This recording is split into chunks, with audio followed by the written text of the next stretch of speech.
देर मोदी मानेगा नहीं उतनी देर चलेगा, भले वो मर के मान जाए, भले वो गद्दी छुड़ानी पड़े उससे।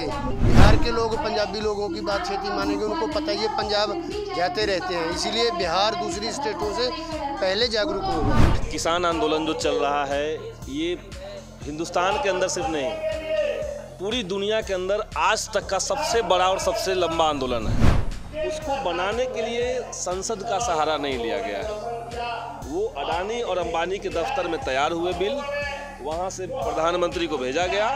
प्रधानमंत्री ने राज्यसभा में बिना बात करवाए, बिना वोटिंग करवाए, बिना बहस करवाए, वोटिंग तक नहीं हुआ, उसको थोप दिया।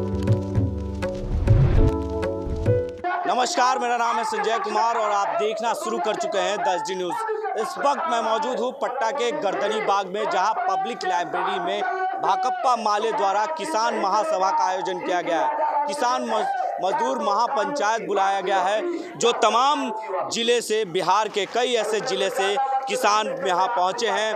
और जो गुरनाम सिंह भिक्खर राज्य सचिव पंचायत किसान महासभा के यूनियन के अध्यक्ष हैं, यूनियन के हैं, वो भी पहुंचे हैं। और जो दीपांकर भट्टाचार्य है, भाकपा माले के प्रधान महासचिव हैं, तमाम भाकपा माले के विधायक और नेता यहाँ मौजूद हैं। और तमाम किसान मजदूर जो है यहाँ पहुँचे हैं और एकजुट करने को लेकर सरकार को पूरी घेरने की तैयारी जोरों पर है। किसान को लेकर जिस तरह से दिल्ली में आंदोलन हो रहे हैं, वही अब बिहार में भी आंदोलन तेज हो चुका है, जिसको लेकर ये किसान महासभा बुलाया गया है। और पूरे पंचायत से, पूरे ज़िले से, बिहार के कई ऐसे ज़िले से यहाँ मजदूर महापंचायत में पहुँचे हैं।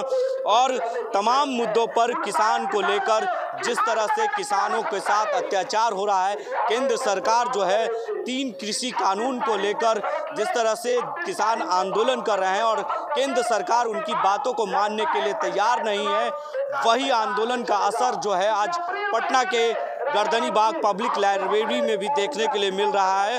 और केंद्र सरकार और राज्य सरकार के खिलाफ जो है किसान मजदूर महापंचायत बुलाया गया है। किसानों को लेकर ये महासभा है और तमाम जिलों से पहुंचे हैं। और दीपांकर भट्टाचार्य जो महासचिव है भाकपा माले के, उन्होंने क्या कुछ कहा है किसानों को लेकर। और जो गुरनाम सिंह भिक्खर हैं, जो पंजाब से पहुंचे हैं, किसान यूनियन के हैं, वो भी पहुंचे हैं और उन्होंने पत्रकारों से बात करते हुए क्या कुछ कहा है। और माले के विधायक, वो भाकपा माले के विधायक संदीप सौरभ ने क्या कुछ कहा है पत्रकारों से बात करते हुए। ये तीनों गणमान्य लोगों की बातों को गौर से सुनिए, क्या कुछ कह रहे हैं। 4 महीने से किसानों का आंदोलन चल रहा है पूरे देश में। सरकार अभी भी किसानों की बात सुन नहीं रही है और इस आंदोलन को सिर्फ पंजाब और हरियाणा के आंदोलन कह करके दबाने की कोशिश कर रही है। इसीलिए आज बिहार में ये किसान मजदूरों की महापंचायत है, ये बताने के लिए कि आंदोलन सिर्फ पंजाब का नहीं है, ये जितना पंजाब का है उतना ही बिहार का है। और इस आंदोलन सिर्फ किसानों का नहीं है, जितना किसानों का है उतना ही मजदूरों का है, गरीबों का है।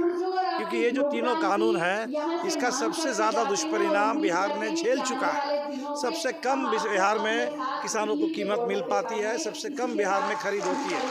और इसीलिए हमारी ये मांग है कि तीनों कानून को सरकार वापस करे, बिहार के किसानों से फसल खरीद की गारंटी करे, बिहार के किसानों को सही कीमत मिले। और 26 मार्च को जो पूरे देश में किसान संगठनों ने, ट्रेड यूनियनों ने भारत बंद का ऐलान किया है, उसका पूरा समर्थन हम बिहार से करेंगे। ये आंदोलन अब बिहार में फैल रहा है, शाहजनन सरस्वती और चंपारण सत्याग्रह का बिहार है। और ये बिहार भी भगत सिंह के पंजाब के साथ साथ लड़ेगा मोदी सरकार के खिलाफ। और जिन राज्यों में 27 मार्च से चुनाव शुरू होना है, उन राज्यों का चुनाव परिणाम भी बता देगा। उद्देश्य है कि मजदूरों और किसानों को जगाना, क्योंकि दिल्ली के बॉर्डरों पर 3.5 महीनों से आंदोलन हो रहा है, तो उसकी आवाज़ बुलंद करने के लिए ये सब जगह महापंचायतें करके लोगों को एमएसपी के बारे में समझाना और ये देश विरोधी, जन विरोधी कानून हैं, उनके बारे में बताना, अपने भविष्य को बचाने के लिए इनको उठ खड़ा होने के लिए तैयार करना, ये हमारा मकसद है। सर, अब बिहार में भी आंदोलन की शुरुआत होगी? जिस तरह से बाकी देश के बाकी शहरों में चल रहा आंदोलन, जिस तरह से दिल्ली में चला, बिहार में भी आंदोलन की शुरुआत हो नहीं, हाँ, बिहार में अभी शुरुआत हो चुकी है आंदोलन और गति पकड़ेगा। बिहार पर भी हमें फख्र है, क्योंकि बिहार के लोग पंजाबी लोगों की बात छेती मानेंगे। उनको पता है ये पंजाब जाते रहते हैं, इसीलिए बिहार दूसरी स्टेटों से पहले जागरूक होगा। ये आंदोलन कब? ये आंदोलन तो जितना देर मोदी मानेगा नहीं उतनी देर चलेगा। भले वो मर के मान जाए, भले वो गद्दी छुड़ानी पड़े उससे, नहीं तो फिर 2024 तक तो हम मान के चलते हैं कि ये चलेगा। ये मानेगा भी नहीं और हम पर बल प्रयोग भी नहीं करेगा, हमें उठाएगा भी नहीं। ये गोगल करना बन के रहेगा बस। आंदोलन करने पर आप लोग समर्थन जुटाए हैं और बोल रहे हैं किसान 3 कृषि बिल वापस की मांग कर रहे हैं, लेकिन क्या लगता है कि बिहार में उसका असर दिखा है?